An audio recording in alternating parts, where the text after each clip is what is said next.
What turns just another hot day into a heat wave? A heat wave is declared when the maximum temperature exceeds 40 degrees Celsius for plains and 30 degrees Celsius for hilly regions. A severe heat wave is declared when the maximum temperature exceeds the average temperature of a region by 6.4 degrees Celsius. This is what many parts of India and even the world are currently going through. Parts of North India, including Uttar Pradesh, Bihar and Odisha, have been seeing a spike in hospitalizations and deaths in the past few weeks. Health authorities have advised against stepping out during the day and asked everyone to stay hydrated. Speaking of UP, an analysis using the Climate Shift Index shows that the recent heatwave in the state that lasted a whole week was made 2 times more likely thanks to, well, climate change. But there's more to it. According to experts, the casualties from extreme heatwave in these states were also attributed to lapses in planning and implementation of heat action plans. What are heat action plans? These are guidance documents that governments develop at a local level. So say at the city level or at the district level.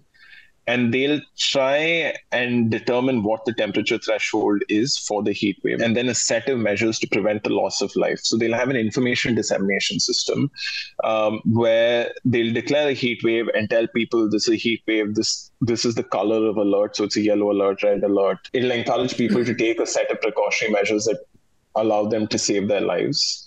But heat action plans are also more than that, because they also talk about long-term measures to reduce the heat effect in a particular place, right? So these are measures that will take many years to implement sometimes, but can have a solid effect on shaving off a couple of degrees of temperature in terms of what people feel. Incidentally, all 3 of these states have their own heat action plans. So then, what does it take to make an HAP work? Do they set local temperature thresholds?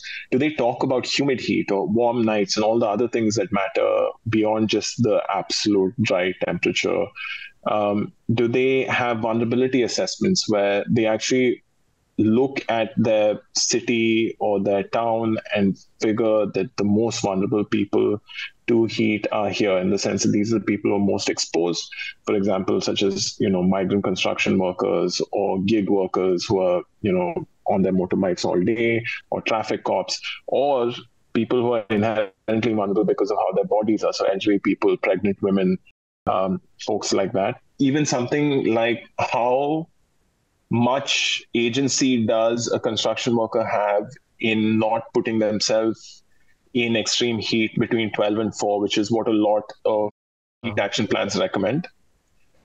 That requires labor enforcement, that requires some sort of guidance and capacity building with the real estate developer, that requires a fair degree of access to a judicial response, or at least some level of justice, whatever level that comes from. It requires civil society to be in place so that it can be monitored effectively. So the question then is, do you have the institutional structure in government to be able to implement this sort of super complex thinking around climate policy? It is possible. It's not, I don't think it's entirely probable that it'll happen unless we change a lot of things that need to be changed. And the most important thing is you need to talk to people.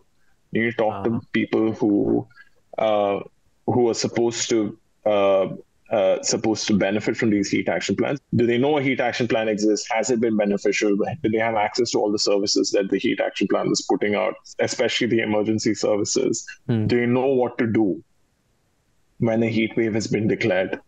You have to talk to them, ask them, and then figure out why they're not getting these things, if that's the case. The bottom line is that considering heat waves seem to be getting more and more severe with each year and is only likely to result in more catastrophic outcomes, our approach to them must shift from merely protecting against the heat to taking active steps to reducing heat exposure.